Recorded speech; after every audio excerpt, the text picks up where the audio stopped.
Então, olá! Vamos fechar a semana com mais um trecho do nosso livro, tá bom? Quando estava no guichê, o rapaz havia se lembrado de suas ovelhas e sentiu medo de voltar para junto delas. Passara 2 anos aprendendo tudo sobre a arte do pastoreio.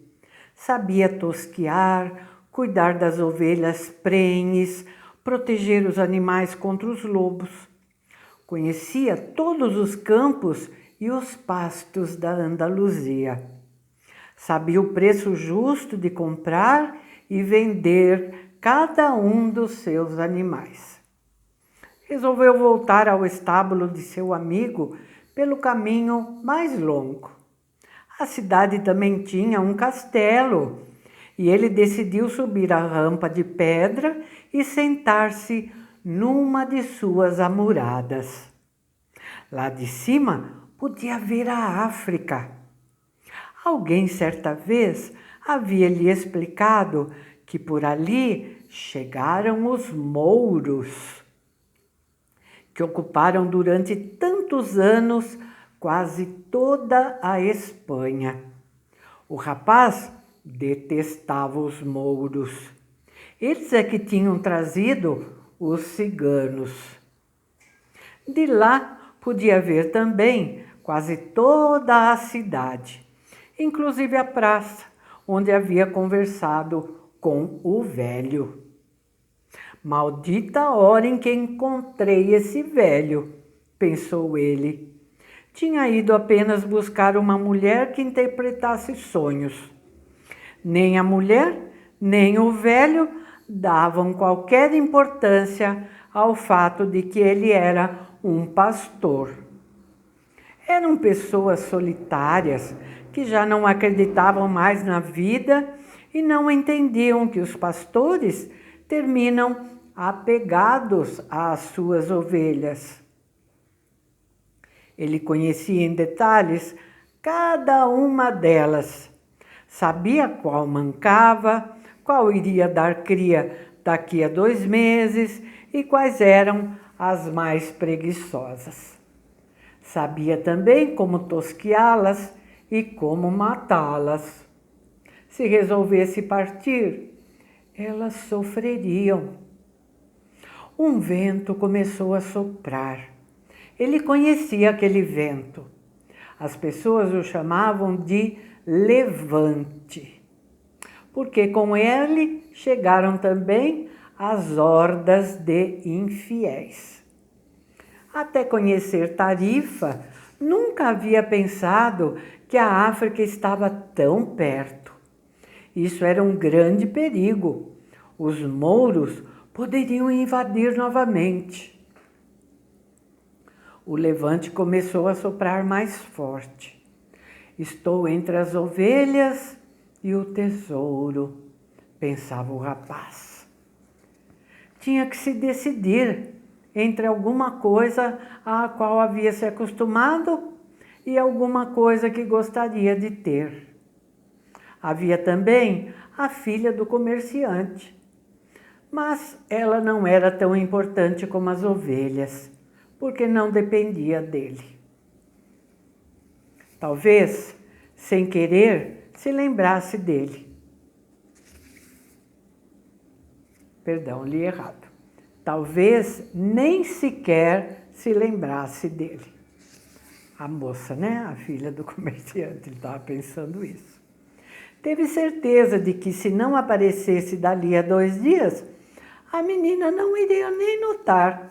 Para ela, todos os dias eram iguais.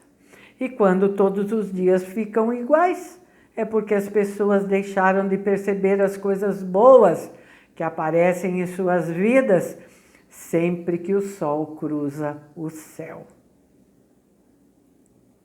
Eu larguei meu pai, minha mãe e o castelo da minha cidade.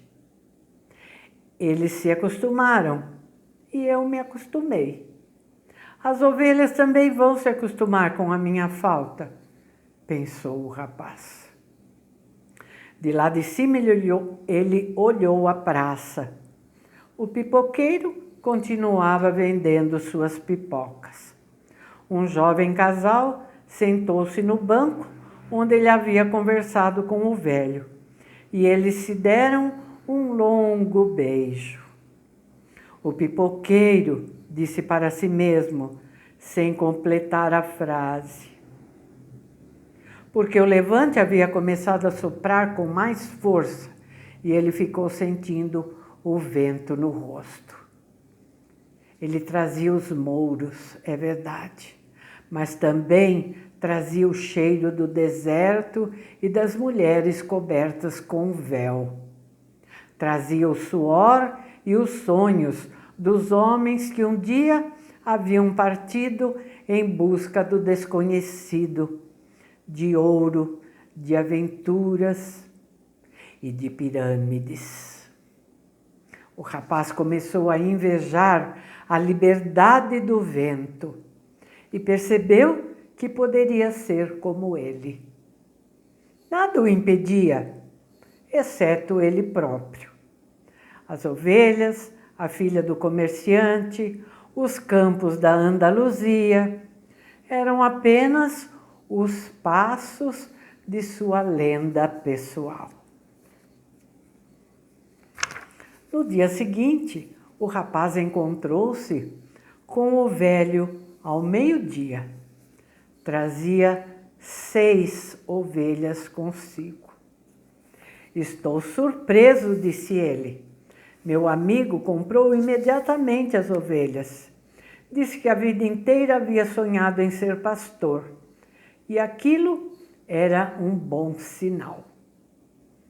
É sempre assim, disse o velho.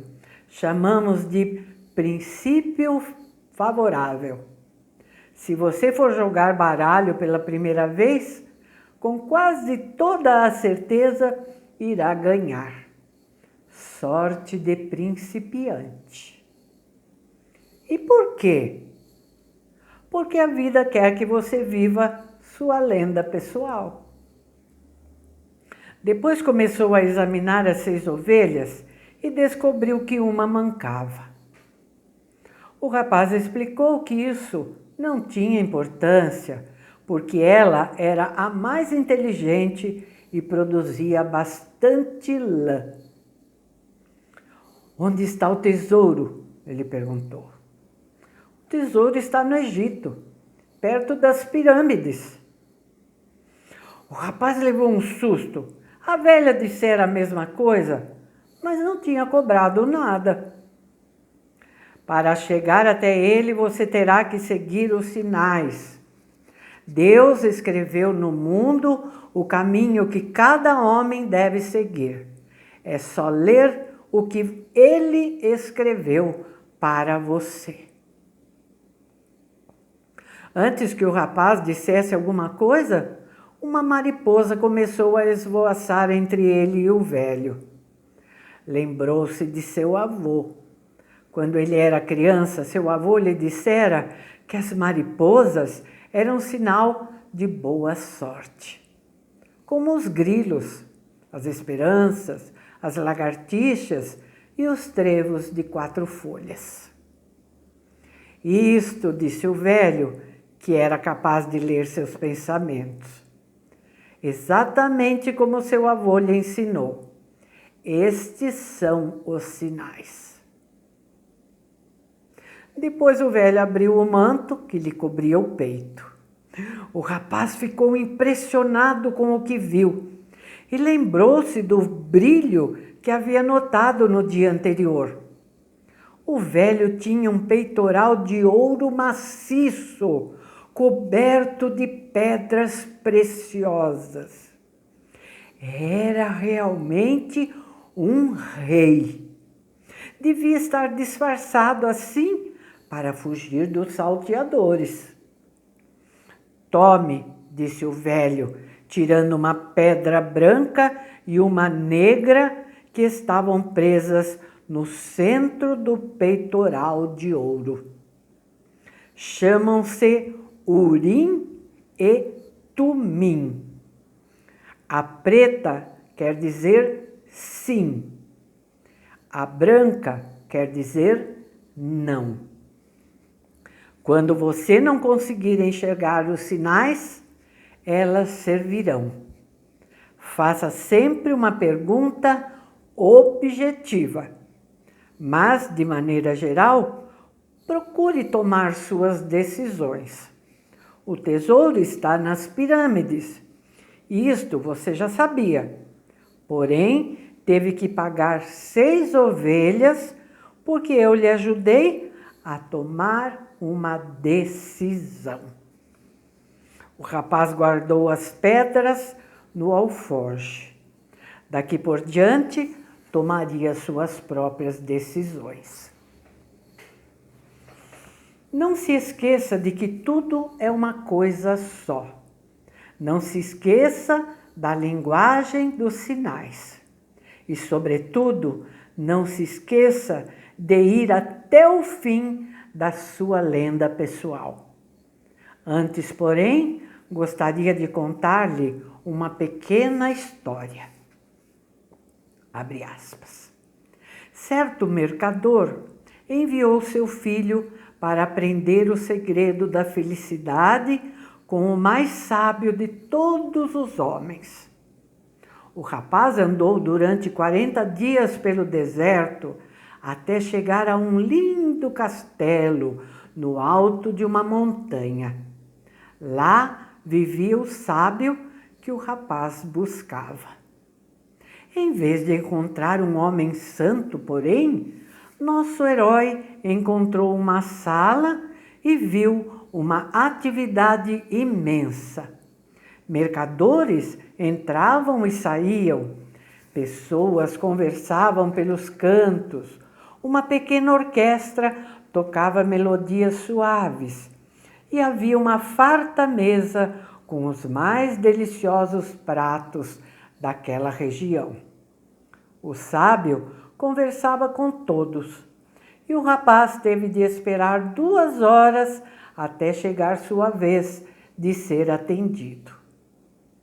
O sábio ouviu até atentamente o motivo da visita do rapaz, mas disse-lhe que naquele momento não tinha tempo de explicar-lhe o segredo da felicidade. Sugeriu que o rapaz desse um passeio por seu palácio e voltasse dali a 2 horas. Entretanto, quero lhe pedir um favor, completou o sábio, entregando ao rapaz uma colher de chá onde pingou 2 gotas de óleo. Enquanto estiver caminhando, carregue esta colher sem deixar que o óleo seja derramado. O rapaz começou a subir e descer as escadarias do palácio, mantendo sempre os olhos fixos na colher. Ao final de 2 horas, retornou à presença do sábio. Então, perguntou o sábio, você viu as tapeçarias da Pérsia que estão na minha sala de jantar? Viu o jardim que o mestre dos jardineiros demorou 10 anos para criar? Reparou nos belos pergaminhos de minha biblioteca? O rapaz, envergonhado, confessou que não havia visto nada.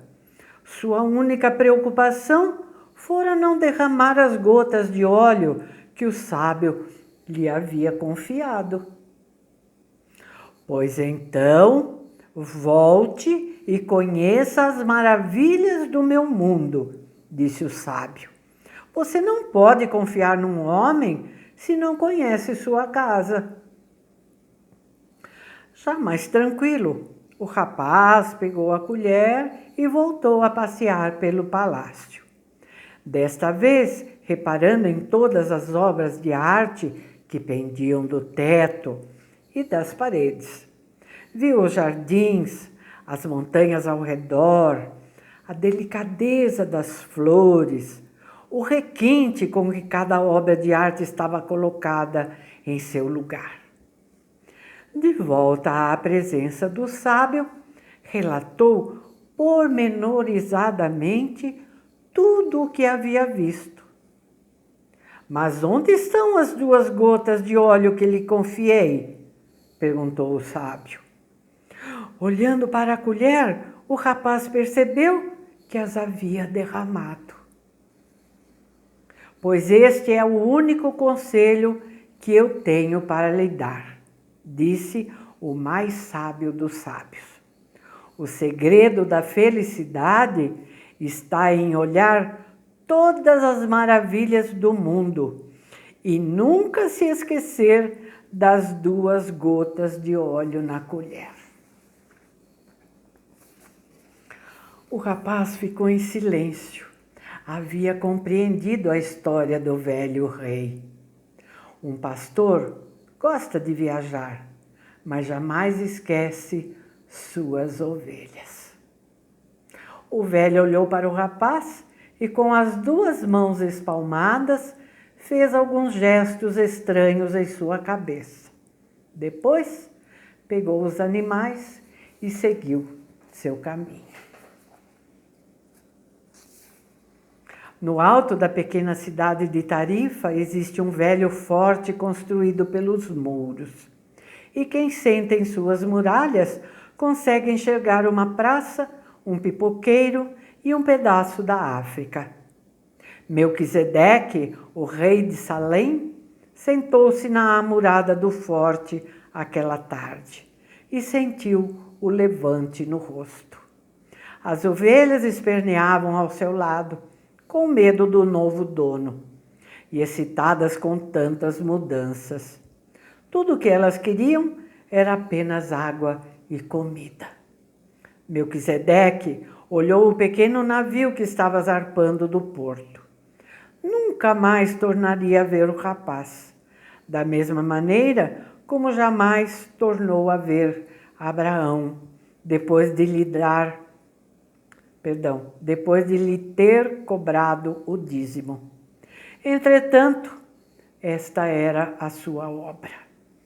Os deuses não devem ter desejos, porque os deuses não têm lenda pessoal. Entretanto, o rei de Salém torceu intimamente para que o rapaz tivesse êxito. Pena que ele vai esquecer logo o meu nome, pensou. Devia ter repetido mais de uma vez. Assim, quando falasse a meu respeito, diria que sou Melquisedeque, o rei de Salém. Depois olhou para o céu meio arrependido. Sei que a vaidade das vaidades. Como tu disseste, Senhor. Mas um velho rei, às vezes, tem que sentir orgulho de si mesmo. Bom, amanhã não, segunda-feira, damos sequência à nossa história, tá bom? Então, que vocês tenham um excelente final de semana e quem não pôde acompanhar dia a dia, aproveita, né? Para assistir os vídeos da semana, tá bom? Like, comenta. Por favor, divulga o canal também, tá? Com seus contatos, seus familiares, seus amigos, nas suas redes sociais, se for possível. Tá bom? Assim mais pessoas vão chegando aqui no canal. Tchauzinho, até segunda.